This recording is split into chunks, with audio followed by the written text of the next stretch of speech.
you know what you need. And now what you want to do, frankly, is you want to get less applicants, not more. And what you want to do is you want the wrong people to select themselves out of the process. So, my applications always ask a couple of, I don't say difficult questions, but time-consuming questions. The first thing I'll say to anybody is if you're using Apply Now on LinkedIn, give up. Because all you're asking people to do is take their resume, ball it up, and throw it into your workspace.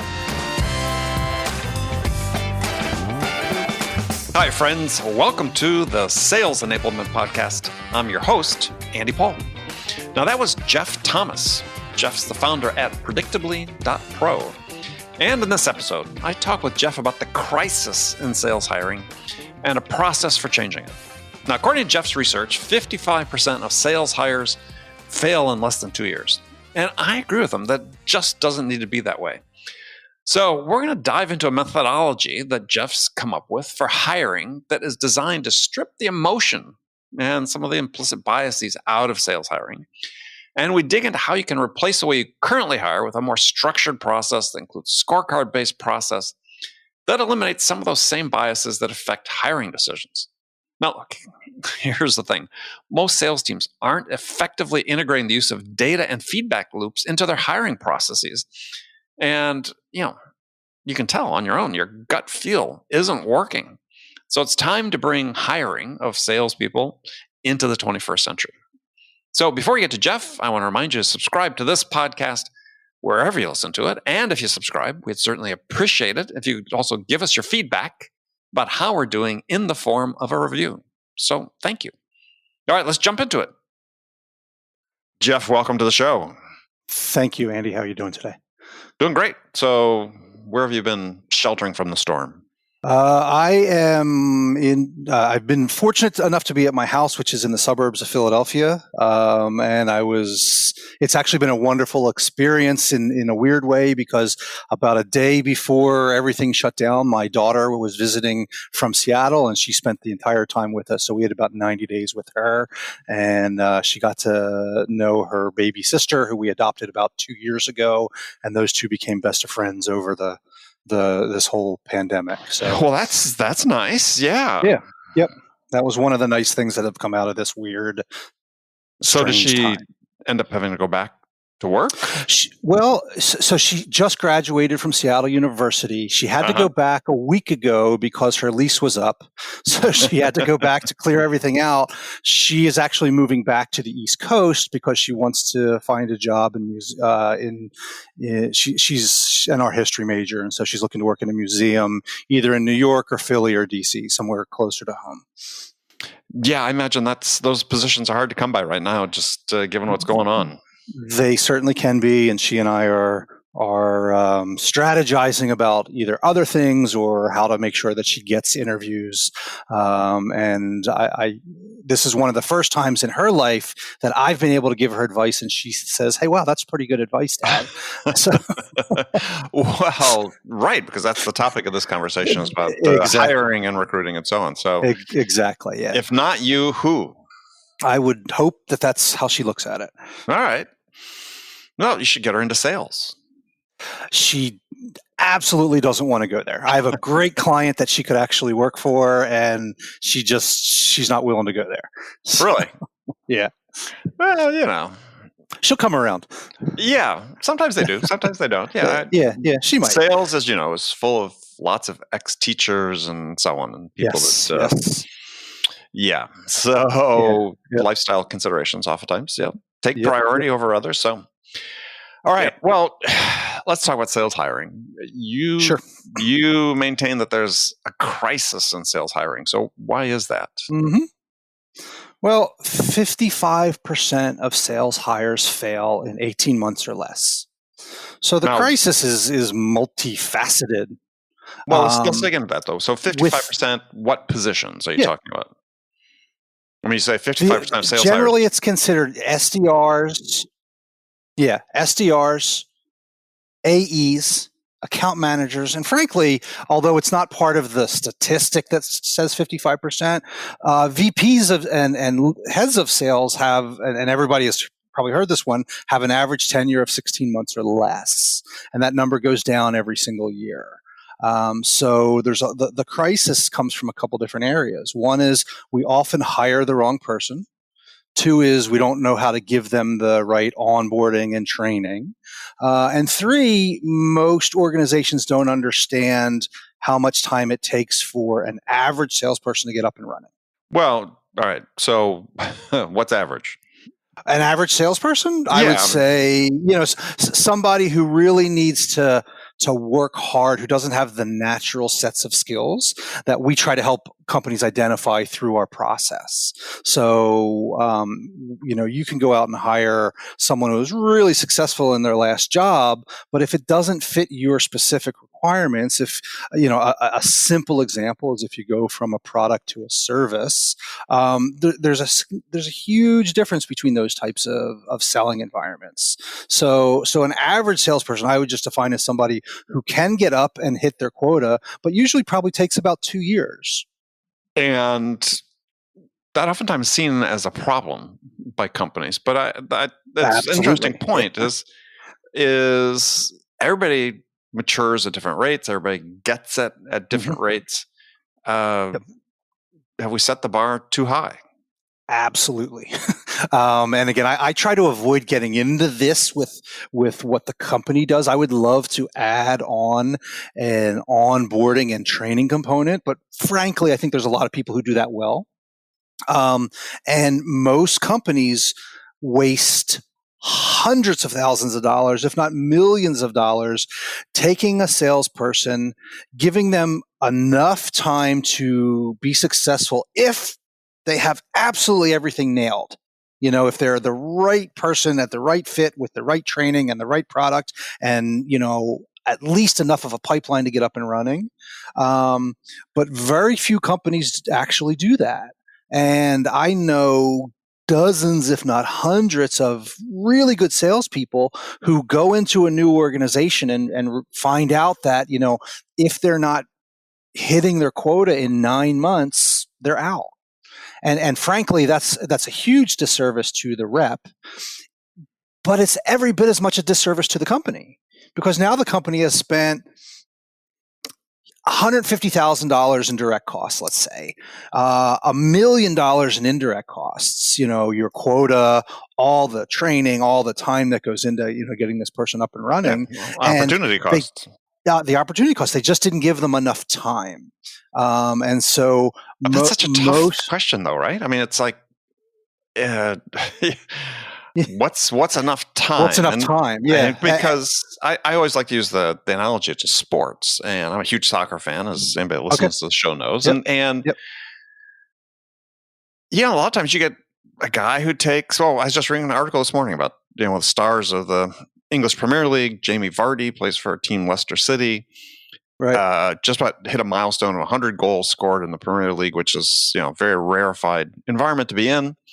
Sure. And, he didn't get into the Premier League till he was 28. When he was 25, he was still playing weekend football, club, Sunday football, they call it. It just took him a different period of time to get to that point. There. I mean, everybody sort of gets it at different rates. I mean, I sometimes regret people that, well, not sometimes, all the time. I regret all the time. Yeah. Regret, pulling the trigger, if you will, on people too soon. But rarely regretted giving someone extra time and then having them come to fruition and start performing to potential. They'll pay off 100 times over. Yeah. So how do we change this mindset? Because it's I found one of the actual best ways to change it, and again, my thesis is that by understanding who you need to hire, by using the right scientific principles in your hiring process, you're taking enough extra time to understand that this person is worth your investment. I can't tell you how many times I personally, and I've seen personally, you make an offer to a salesperson and they walk out, or you're talking about it, amongst the hiring team. And the general theory is, I hope they're good. I hope this person makes it. And I think that when you have that attitude, you're much more willing to pull the plug on it early. If you put the right amount of time in up front, and I don't think you have to put a tremendously larger amount of time in than people currently do. They put an awful lot of time in, they just focus on the wrong things.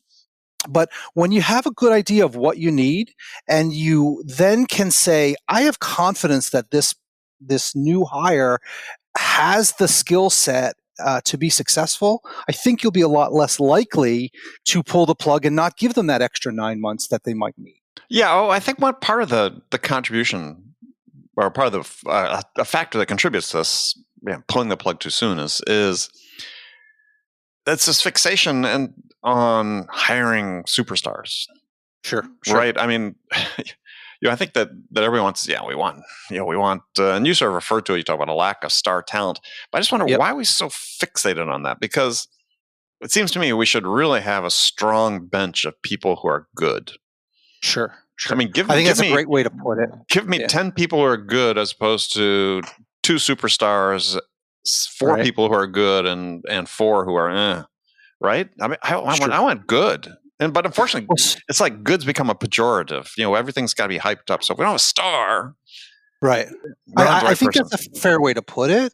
But again, I think what you can do is, if today you're hiring good, you probably can hire great. If today you're hiring great, you probably can hire superstars.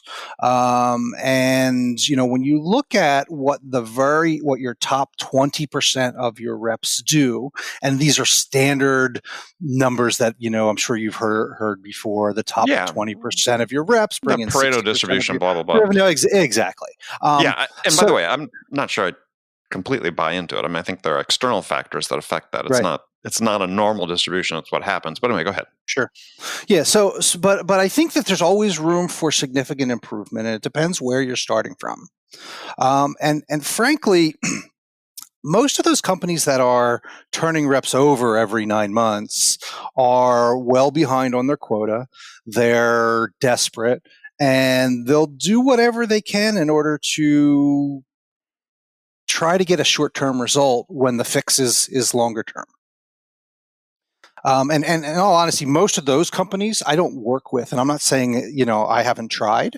They just don't want to make investments. They don't look at this as an investment. They look at the salesperson either as being a good, worthy employee or a piece of crap. And I can't tell you again how many times I've seen, directs, it's always the salesperson's fault. Why aren't they doing what I would do? Because I was a great salesperson. Which is bullshit most of the time. Right? All the time is bullshit. For the managers, because, right? Yeah. They're never as you're good not as I thought they were. hiring you. You're hiring somebody to do a specific job, and you need to give them the right tools to do it. Well, but my saying, it starts with the BS that, first of all, the manager thinks they were good. And which is very rarely the case. And that's an excellent point. So much of what the problems we're encountering, because this is a topic, we could get 1,000 experts to talk about for 1,000 days and still not exhausted about, why isn't sales performing up to potential? Right. I think that we have the complete wrong perspective on it, which is that we want to point the finger at salespeople, and this bad behavior of salespeople, and they're not performing. Yep. And I use the analogy. It's like, remember when we were kids growing up, there's always a kid on the block that your parents said to stay away from. Right. And because, they sort of inferred that he just wasn't parented correctly. Right.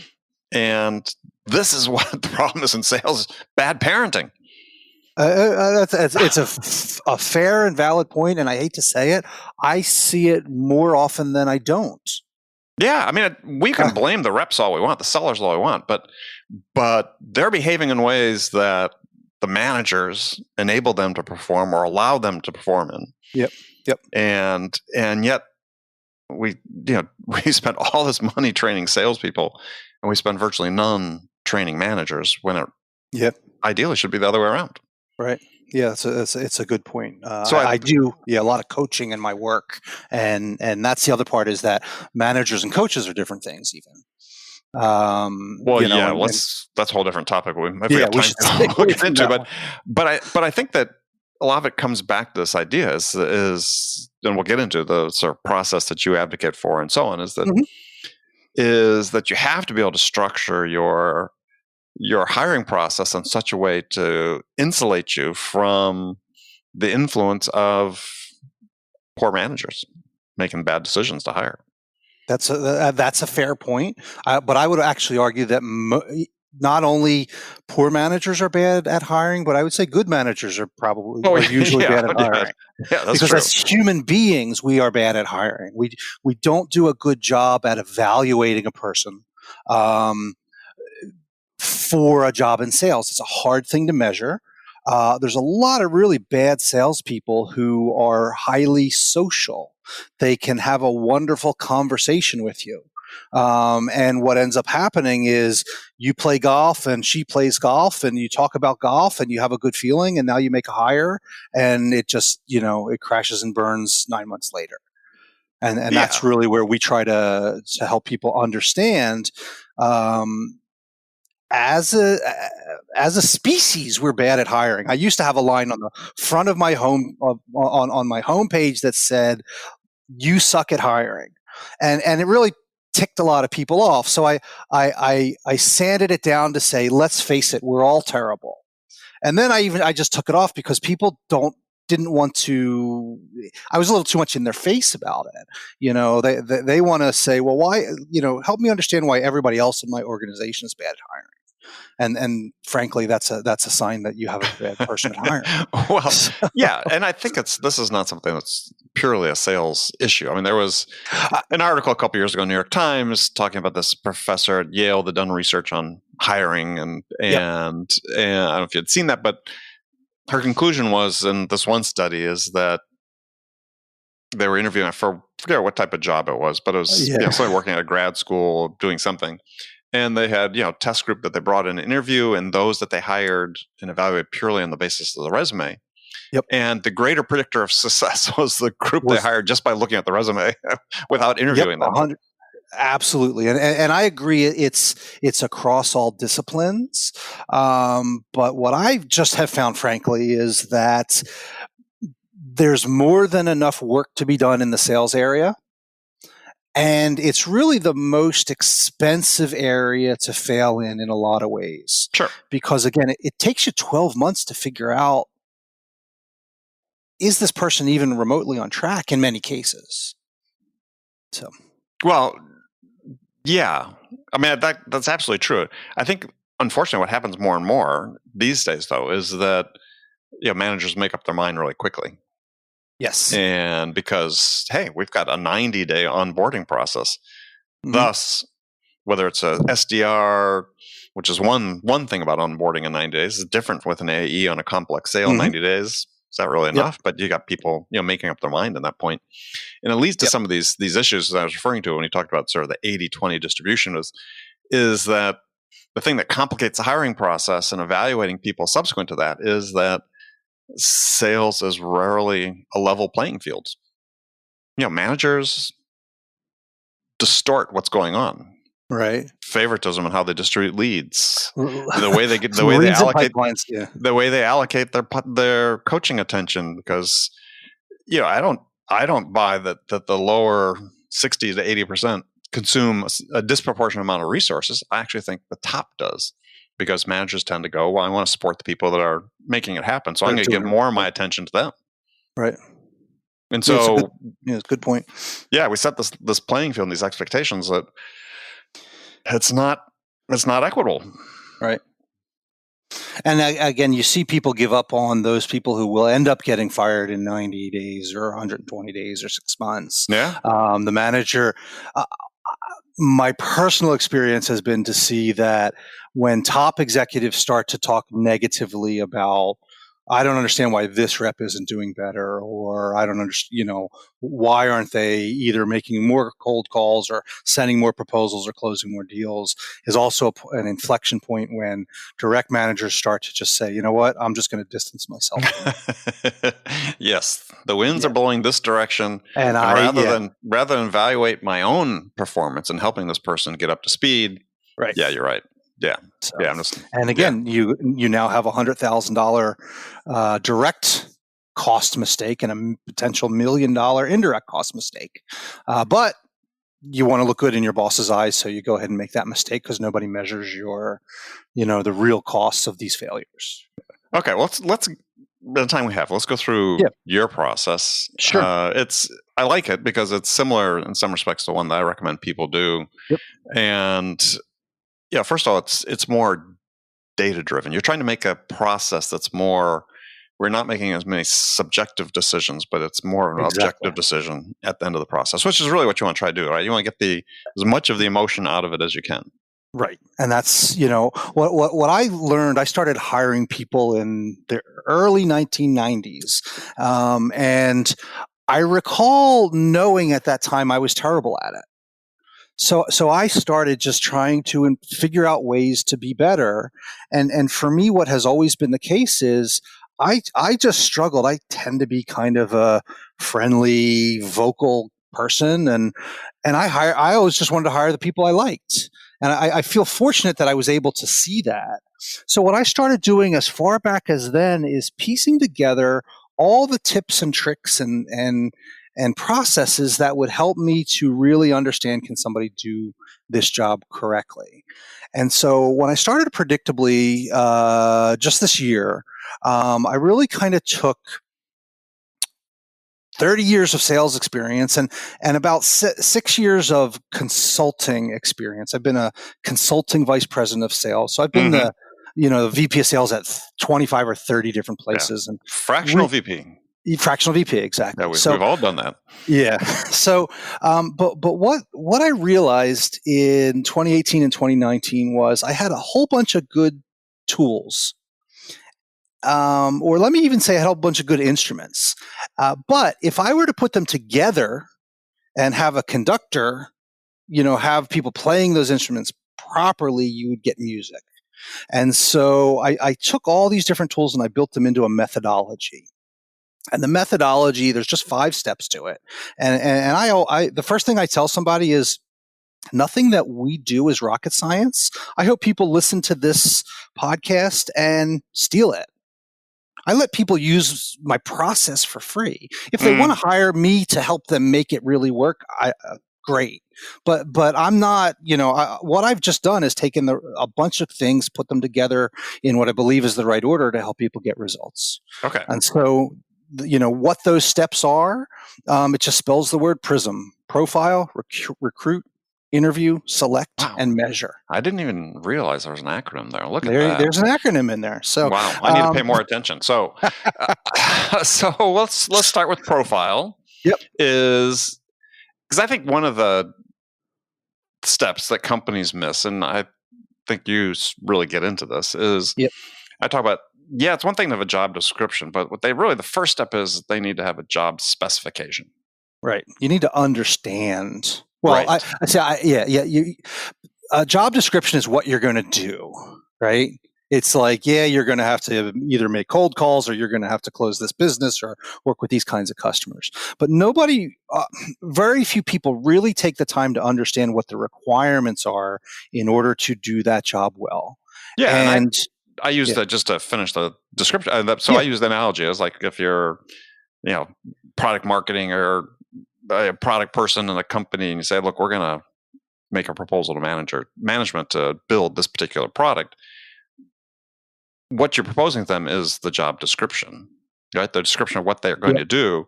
Right. But before they can start development, they need to have a detailed specification for what they're going to build.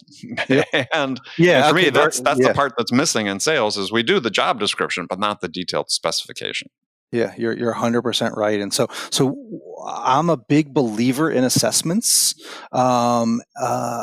But I look at assessments as the first thing that you do with an assessment, and I'm not married to any given one. Right. I've seen great results with everything from DISC assessments all the way through. Whatever assessment you use, or often, it can be the right one as long as you continue to use it. And so what I highly recommend is, rather than just using assessments for candidates, is you begin by assessing your current team. Right. So I'll go in and stack rank a team by department and then by the entire team. So we then give whichever assessment seems to work, in that particular organization, and then use some data science. I have actually a data science guy who will come in and look at standard deviations and give us all the information about where are the true characteristics that make somebody successful.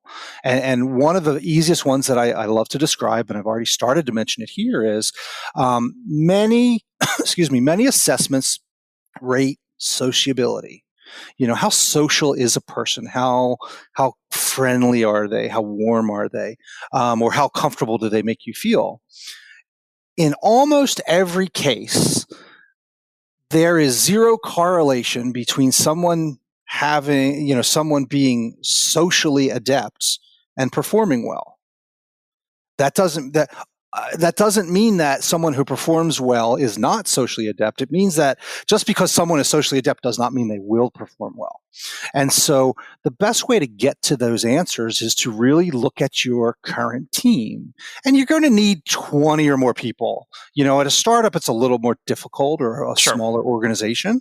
But I can compare the startup's data against other companies and give them a good idea to say, this particular new candidate probably isn't, the right hire because you're going to like the way they interview. I can tell you if you're going to, I can predict the likelihood of an interview based on the assessment. Well, but also to your point though, is even with a startup, is the key thing that you said is really it's not the assessment itself, because it's the continuity of using it, because you build a base of consistency and data that you can perform against, whether the assessments are correlative or not. I mean, I'm not a big fan of assessments other than just as a data point, if you want to use them as a data point, because first base, I think they're not very correlative.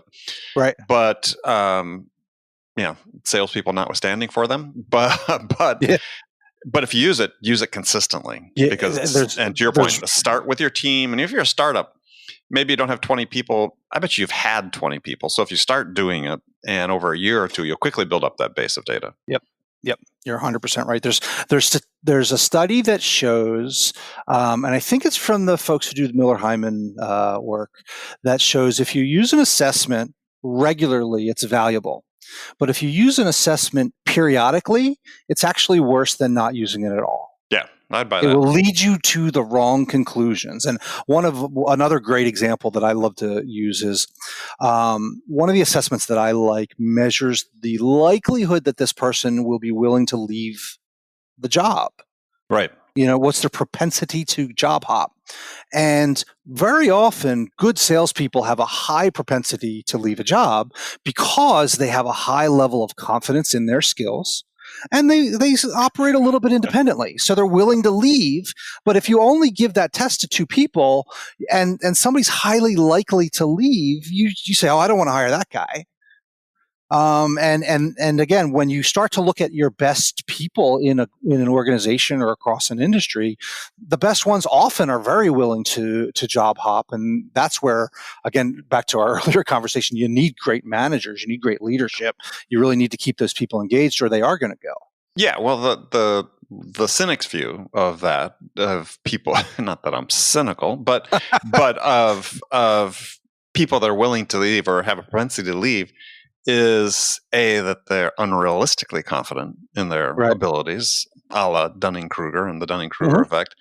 And they're never, if they've had a history of leaving quickly, is they're coming to you less formed than the resume may suggest, because they've never been in one place to develop skills. To stay long enough. That's a fair point. So, but the bottom line on this, and I just want to make sure we fit it all in before we go, is that you're creating consistency. You're creating sort of a baseline of data that you use to assess your current team, that you assess the potential new people against. Because again, whether you completely agree with the assessments or not, if you've used them consistently, you at least know people that are performing well in our current environment had this, score or these characteristics or whatever, and okay, now this gives us more information to say as we evaluate these people. Yeah, we may really like this person, but yeah, they're significant. Quite hit it.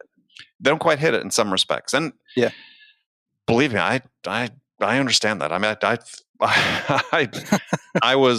had the CEO of one of the major assessment companies asked me to take one a couple of years ago, and he calls me back afterwards and says, "Were you trying to game this or something?" I said, "No." He said, "Oh well, geez, your score was so low." Yep. And I was like, "It's like, yeah, I'm suited to be a shepherd, not a salesperson, I guess. Tending a flock in the field, but." Yeah, I have a profile that I frequently refer to as upside down. And it's a weird set of skills that maybe 10% of great salespeople have, but it's almost exactly upside down from what a normal profile would look like. And so I give that every so often, and the person looks terrible. Except for the fact that when you have benchmarked it against many people who are actually really good at what they do, they're just different. Well, that's the thing and you talk about this is, you don't want a homogenous team in many different respects, right? We have diversity in all sorts of absolutely of areas. And it's this thing is like, okay, well, yeah, people are going to come in based on different backgrounds, different upbringings, whatever. Yep. They're going to perform different on these assessments. And it's like, how do you catch those people that have the potential? Sure. I give the example of one client I worked for years, where the number one salesperson, this was primarily inside sales, but not exclusively, but mostly inside, pathologically shy. Yep. You would That's the upside down part. You would never have interviewed that person in a million years. Uh-huh. Or you never hired him if you did interview him. Yep. But he was a killer. Yep. And that whole, it's almost an aversion to being social and to being like a typical salesperson is part of that upside down concept. But he made customers so comfortable because he was incredibly knowledgeable about the field. Uh-huh. Yep. But had none of the sales quote unquote DNA that trumpeted around at all. Right. Which again I think is a BS concept personally, but yeah, because clearly I don't have it because I'm absent that whole gene, I guess. But you and me both. Somehow I found a way to make it work. All right, so let's move on. Let's go to recruiting. Sure. So the idea about recruiting, I don't want to say people brag about this, but you go on LinkedIn, and especially now, in this COVID environment, you see that a job goes up for an account executive, and in 2 days they have over 200 applications. That's a disaster, in my opinion, because now you can't make a decision. You have too many things to pick from in order to make a decision. So one of the things that I work with clients to do is you know what you need.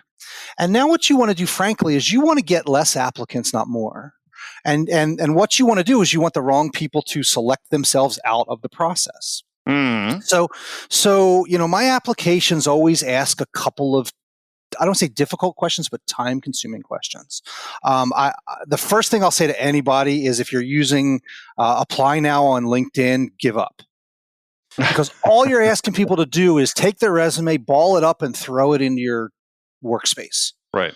And look, I've done it. When I was looking for a position, I see something. If I really would believe in it, I would take the time to write a cover letter and do some research and work my way in.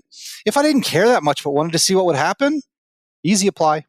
Yeah. So you want to have an application that's a little bit difficult, that really requires the applicant to put in enough work in order to even move into that part of the process. So we help to create this application so that you're not going to get 200 applicants. You're going to get the right 50, hopefully. But now you have 50 applications. So every step of the Predictably process uses a set of questions and then a rubric or a way in order to evaluate those questions that gives you a score. So, for example, you might ask somebody, tell me about your. Here's an example. You can even lead people in the wrong direction and see what happens. Tell me about a time when you had to make 200 calls a day, or tell me about a position if you had to make 200 calls a day, how well you did at that. Now, you might be looking for an SDR that only makes 60 calls a day. So again, you can fake them out a little bit, letting them think you want this person to talk about 200 calls a day.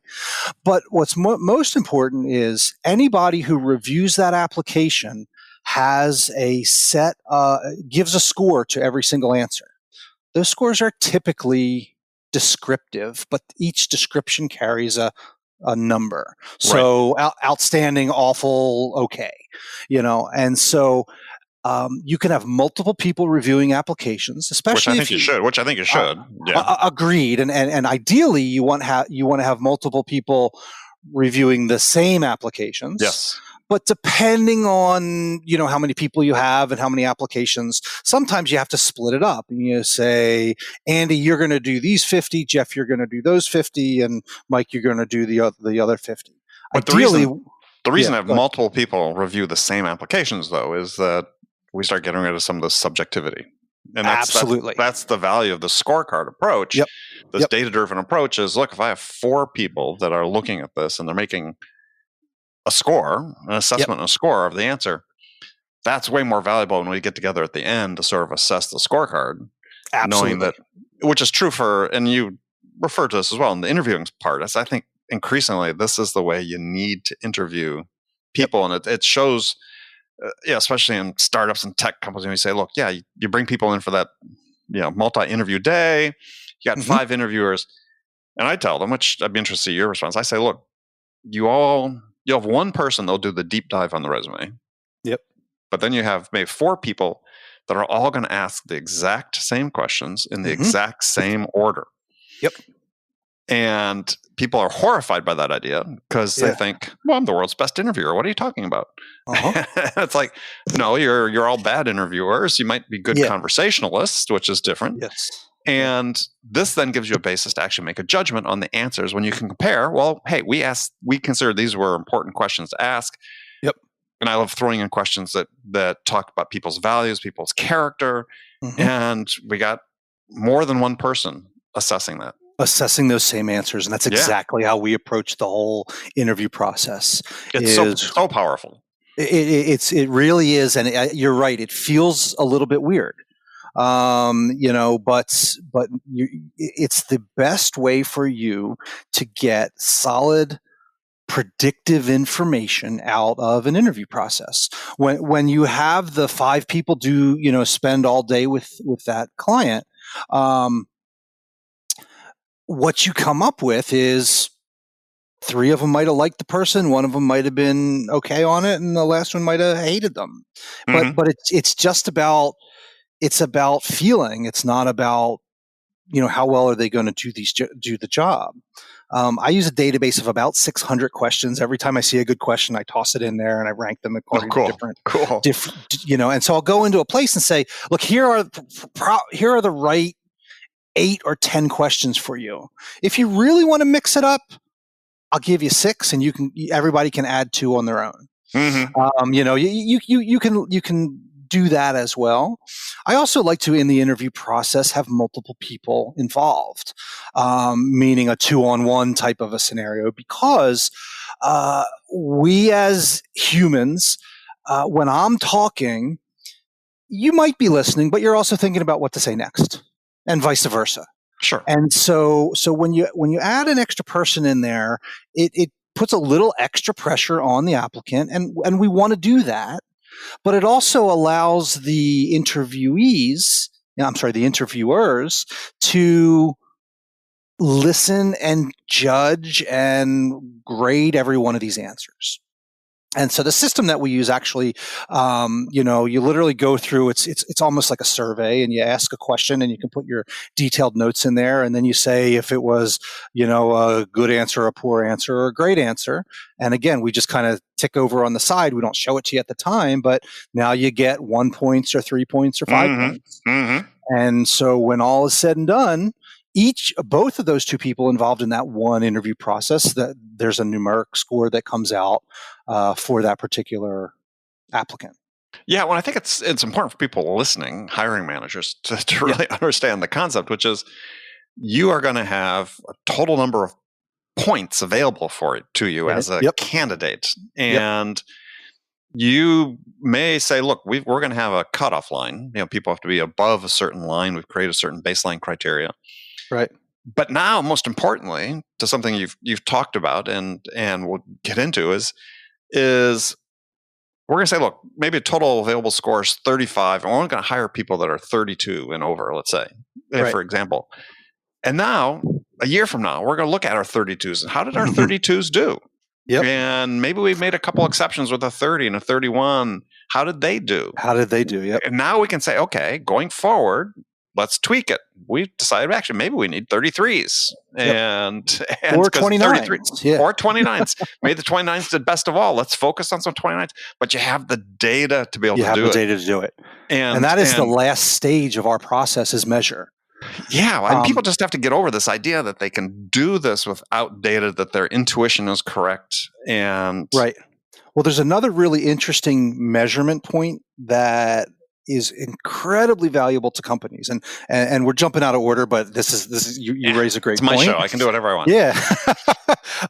When you do measurement, you can go back, through our system. What you can do is understand that, say, hey, Jeff interviewed this guy and he gave him a 35 or he gave him a 10. Is Jeff a good interviewer or not? He's the Soviet skating judge. Yeah, exactly. So not only do you get to, by using data, do you get to have an understanding of what were the overall results for a candidate, but you start to understand what are the overall results for the interviewers. Mm-hmm. And do you need to train your interviewers better? Or in some cases, just say, you know what, we're not going to let Jeff interview anybody else. Yeah. We're going to pop in somebody who tends to be better at predicting. Years ago, this was back in, 2005, worked with a woman who was, we were hiring for kiosks in airports across the country. And she just had a sense, if she said to hire somebody, I was 100% behind her. And I trusted her opinion more than I trusted mine. Right. And I guarantee you, if you looked at my results against her results, you'd have been like, Jeff, you can't be involved in these interviews. We're going to have Allison do all of it. Yeah.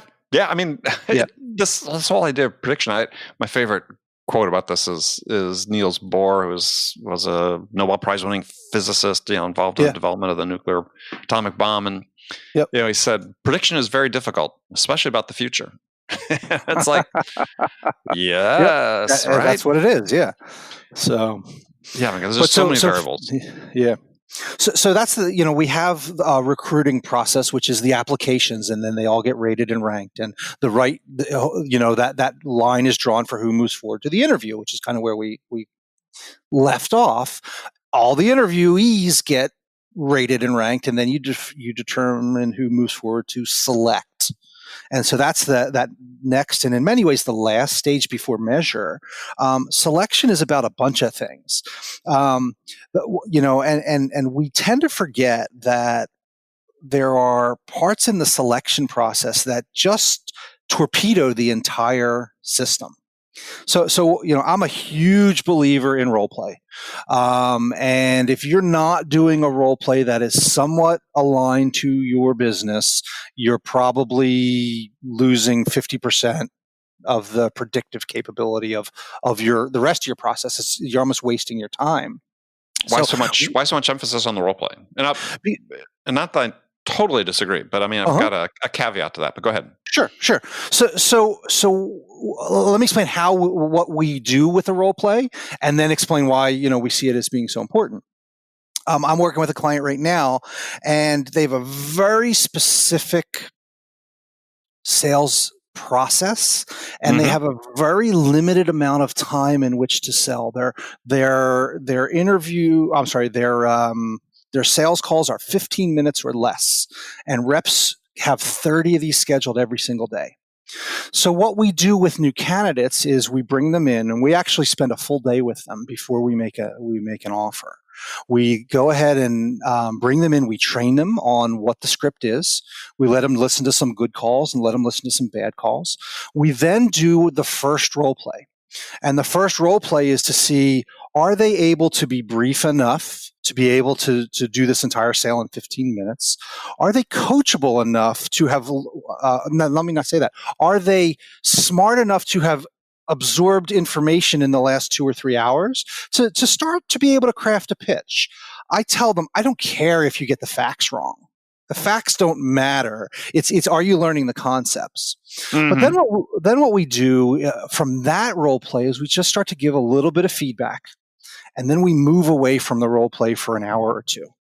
And then we come down and do a final role play. And the most important thing about that final role play is, did they take the coaching advice that we gave them earlier? Exactly. And that's the caveat I was going to throw out there. Yes. Saying role play is great, but to make it, not I don't want to say predictive, but to make it valuable, did they take the coaching? Did you provide coaching, and did they take the coaching? Exactly. And so the way I used to do it was we would give coaching, literally on this call. We'd say like, hey, Jeff, I really wish you said it this way. Why don't we go ahead and do it again? Well, unless I'm terrible, I'm going to be able to take that coaching. Right. But as I give coaching throughout the day to these prospective hires, and then we stop the process and just go listen to some other calls or have other conversations, that's really where you see how good can they take your, the feedback. Now, a complex sale, it's a lot harder to coach a complex sale than it is, in this particular, than this one that I am explaining. So a role play for a complex sale, often should have things that people don't think about. And those things might be, I'm going to give them a page, or I'm going to send them an email and say, okay, these are the people, these are the parameters of the sale you need to make. Mm-hmm, mm-hmm. And these are our role play actors on our side, right? So we're going to say, Andy is the CFO, Jeff is the VP of sales, and Mike is the CEO. And now what you do is you have them actually start to do a little bit of research in a fictitious type of a sale, especially when it's complex. And you start to ask them to do the first part of a sale, which is incredibly important and something we never evaluate, which is, are they able to figure out what's important to the client? Mm-hmm. Are they able to do discovery? Are they able to do those kinds of things? And so that would be the example of a different type of a role play where you have, much more, a longer process. I would ask somebody to do 2 or 3 hours of preparation through this process, or I would expect them to. And again, this comes down to, sometimes people are like, I don't want to do that. Well, okay, then I don't want to have you be on the team. Yeah. You're asking that they do this before they come in. Yes. But they've already been through some interviews and they've had an opportunity to ask questions. And if they're not that interested, I'm not that interested either. With this one client I'm working with right now, we spend 8 hours with every single applicant. I'm sorry, every final candidate. Yeah. Going through a training and a role play and a whole day. And that's a huge amount of time to spend. Mm-hmm. So if we're going to make that investment, we expect that you are too. And we've had cases where we did it on a Saturday, or, mm-hmm. where the person can't get away from work or something. So, I find it amazing that in this day and age still that there are candidates for jobs, especially even more senior jobs. Yeah, it could be a frontline manager or a director of sales or something, who are blindsided with this idea that, we don't take for granted what you say on your resume that you've done, and the things that this is an important job for us. We're going to do the best we can to validate and verify that. Yep. And I always use the expression that Ronald Reagan used back when talking about arms control with the Russians. Is we're trust but verify. Yes. Interview is no place for trust. I mean, we're going to try to validate and verify. Your job is frankly to find out where they're lying to you. Because they are somewhere. Because they are. And in all honesty, so is the company. Oh, But sure. that's a whole nother, we can spend 2 hours on that. One of my favorite things to ask people is, who do you think lies worse in the interview process, the company or the applicant? But Yeah, well, they're both selling each other, right? So I mean, exactly. Yeah. But there's a couple other pieces to this whole selection that are really critical. I will go in with a client and I moderate that selection meeting. So everybody comes together at the end of the process, and they're going to say what they think. And 80% of the time, the first person to speak, if they are for the candidate gets hired. And if they're against the candidate doesn't. Because they're the first person usually willing to stand up and give an opinion when everybody else, in all honesty, is just going, I don't really know. I'm not really sure because I couldn't tell. I liked the person. It seems like they can do the job, but I don't really know. So I'll ask for people to, before they come to the meeting, send me their decision. Just to write 2 paragraphs or 3 sentences. And then we moderate the discussion. And we work very hard to make sure, for example, the CEO doesn't come in and say, I hated that person or I loved that person. Because again, there's your decision. And everything that you've done up until that point is now moot. Yeah. So we try to really turn it into a moderated discussion so that the positives and the negatives come out. And also we try to make sure, and this is when possible, that multiple candidates get discussed at the same time. They get compared against each other, because often when you're just looking at one person versus an open job, you settle for either they're terrible enough that I'd rather leave it open, or maybe they'll do okay.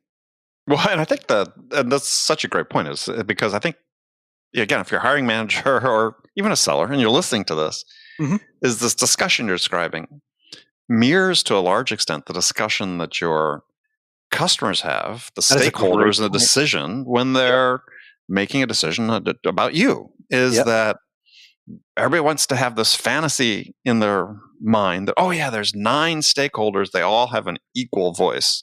Yes. And it's like, no, there's been research on this. Steve Martin out of USC, right, is that there's quote unquote a bully in the room, right? I'm going to steal that from you. Yeah, and their opinion counts more than everybody else's, because they're, as you said, they're willing to stand up and advocate and be more fervent than that. And so, to your point about asking people ahead of time for their decisions, I think it's genius. And so when they come into the room, if you're moderating that discussion, if you're leading that discussion, you can say, well, why is only John standing up? Because, Jennifer, you told me beforehand that you thought this was the right person. So what do you think? Yep. And it forces them to even deal with their, I'll call it their insecurities about interviewing, and hopefully also get better at it. Now, again, if they've run through the process, they also have, and whether you give them this information or not is up to really kind of the way you want to run the process. But, you can let Jennifer know, hey, here were all of your scores for this particular applicant or for each of these applicants. This is how your process came out. Yeah. And so usually you'll want to let them have it. But sometimes there's some companies that say, we don't want to turn it down all the way back down to just a number.